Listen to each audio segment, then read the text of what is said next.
दोस्तों नमस्कार, मैं संजू भारद्वाज। दोस्तों हमारे सामने एक बहुत बड़ी समस्या आने वाली है, वो है रोहिंग्या समस्या। जो रोहिंग्या मुस्लिम हैं हमारे यहाँ बसे हुए हैं, विदेशी जो आए हुए हैं बाहर से, बताऊंगा कहाँ से कैसे, सारी बात बताऊंगा आपको मैं। ये देश की सुरक्षा के लिए बहुत ही खतरा साबित होने वाले हैं, और तो और हमारे देश की जो इंटरनल सिक्योरिटी है उसके लिए भी ये खतरा साबित होते जा रहे हैं। इसका मैं एग्जाम्पल दूंगा आपको ढेर सारे।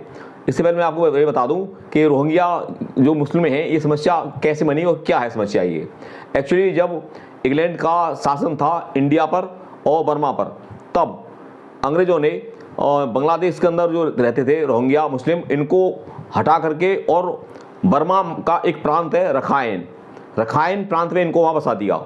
तो वहाँ पर जो ये रोहिंग्या मुस्लिम थे, इनकी आबादी 85% से लेकर के 85% तक हो गई थी आबादी इनकी। तो इन्होंने क्या किया, वो आप जानते हो जहाँ इनकी बहुतायत होती है मुस्लिम लोगों की, तो ये एक अलग स्टेट, इस्लामिक स्टेट बनाने की साजिश रचते हैं ये। इन्होंने वही कारनामा शुरू कर दिया इन्होंने वहाँ पर। ये रोहिंग्या मुस्लिमों ने बर्मा के रखाइन प्रांत को एक मुस्लिम स्टेट बनाने की साजिश रचनी शुरू कर दी। वहाँ वही हिंसा, मारकाट, अपराध, जेब तराशी, वही खून खराबा, वही इन्होंने शुरू कर दिए। जैसे आप हमारे यहाँ देखते हो ना, आपने देखा होगा रामनवमी की यात्रा निकलती है हमारे यहाँ, गिरजाघर से निकलेगी कोई समस्या नहीं है, गुरुद्वारा से निकलेगी कोई समस्या नहीं है। जहाँ मस्जिद आई वहीं पर बमबारी, वहीं पर अपराध, क्राइम, वहीं पर पत्थरबाजी, वही इनकी टेंडेंसी होती है इनकी, पता नहीं क्यों क्या है। तो इन्होंने जब रखाइन में भी इस तरह की घटनाएं शुरू कर दी, इन्होंने वहाँ पे जो बौद्ध थे, बौद्धों को मारना, लूटना, उनके साथ क्राइम करना शुरू कर दिया उन्होंने।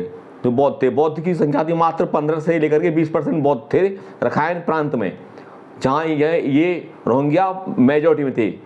तब जब अति हो गई तो इन्होंने एक मांग रख दी सरकार से, बर्मा सरकार से, कि हम रखाइन प्रांत को इस्लामिक स्टेट घोषित करना चाहते हैं।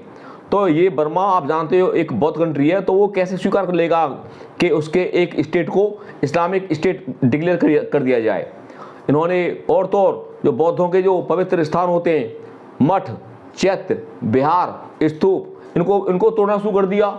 जैसे हमारे मंदिर होते हैं हमारे इस तरह के, हमारे यहाँ इनको तोड़ फोड़ शुरू कर दी इनके अंदर भी। इससे बौद्धों में बहुत आक्रोश हो गया। ऊपर से बौद्धों के साथ ये हिंसा करते थे।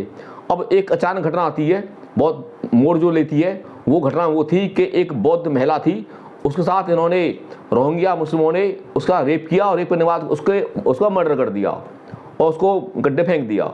इससे वहाँ की सेना और में बहुत आक्रोश फैल गया, और जहाँ के बौद्ध थे उनमें आक्रोश फैल गया। बौद्ध धर्म जो कि सबसे ज़्यादा अहिंसावादी है, वहाँ के एक संत, उसका नाम याद कर लें, और इंटरनेशनल नाम है उसका, तो जाना पहचाना, उसका नाम है विराथू। विराथू ने उठा लिया एक बीड़ा कि मैं पूरे बर्मा से जो रोहिंग्या मुस्लिम है इनको यहाँ से बिल्कुल बाहर निकाल दूंगा, एक भी रोहिंग्या को मैं बर्मा के अंदर नहीं रहने दूंगा मैं। अब उधर सेना ने भी साथ दिया, सेना ने भी इनको मारा पीटा, और अब बुरी तरह मार के कब्र में इनको गाड़ दिया। और उधर विराथू नेतृत्व में बौद्धों ने इनको जबरदस्ती वहाँ से मार के पीट के इनको बाहर निकाल दिया। अब ये जो है रोहिंग्या मुस्लिम कम से कम 12 कंट्रियों में बसे हुए हैं। सबसे ज़्यादा तो ये बांग्लादेश में बसे हुए हैं, और इंडिया में 40,000, छोटा मोटा आंकड़ा नहीं है, 40,000 रोहिंग्या मुस्लिम यहाँ भी बसे हुए हैं। और यहाँ क्या करते हैं, ये हिंदुस्तान के अंदर ये अपराध करते हैं, तोड़फोड़ करते हैं, आगजनी करते हैं, जेब तराशी करते हैं, हिंसा करते हैं, आतंकवाद की घटनाओं में शामिल पाए जाते हैं, और विदेशी जो आतंकवादी संगठन है उनसे भी इनके कॉन्टैक्ट है इनके। तो ये हमारे देश की जो सामाजिक शांति है उसको ये भंग कर रहे हैं ये। और ताजुब बात ये है, हमारे दिल्ली के अंदर आप देखिए, दिल्ली में तो की सरकार ने ना तो इतना गंदा काम किया है कि बस मैं आपको बता रहा हूँ। दिल्ली सरकार ने इन रोहिंग्या अवैध मुसलमानों को, जो हमारे देश के हैं ही नहीं, शरण लेने के लिए आए हुए थे, इनको राशन की सुविधा दे दी, इनको पानी की सुविधा दे दी, लाइट की सुविधा दे दी, झुग्गी झोंपड़ी की सुविधा दे दी। और तो अभी इन्होंने एक स्कूल को ही रोहिंग्याओं के लिए आवास कर दिया कि इसमें रोहिंग्या ही आवास करेंगे। वहाँ के निवासियों ने विरोध किया, तब इसको निर्णय को बदला। तो ये जो समस्या मैंने आपको बताई, और ये यदि समय होते हुए बर्मा ने तो सफाया कर दिया इनका अपने यहाँ से, पर हमारे देश के लिए लगातार ये नासूर बनते आ रहे हैं। तो मेरी भारत सरकार से डिमांड है, और स्पेशल दिल्ली सरकार से डिमांड है कि रोहिंग्या मुसलमानों को जो सुविधा दी जा रही है उनको तुरंत वापस किया जाए। और हमारे यहाँ और देखिए तिब्बती हैं, भूटानी हैं, नेपाली हैं, क्या इनमें से आज तक कोई भी एक भी व्यक्ति सामाजिक अपराध में पाया गया है? जेब तलाशी में, जेब कटाई में या और अपराध में, हिंसा में नहीं पाया गया होगा, शांति से रह रहे हैं। पर ये लोग हमारे देश की राष्ट्रीय सुरक्षा और हमारी इंटरनल जो शांति है उसके खतरा हैं।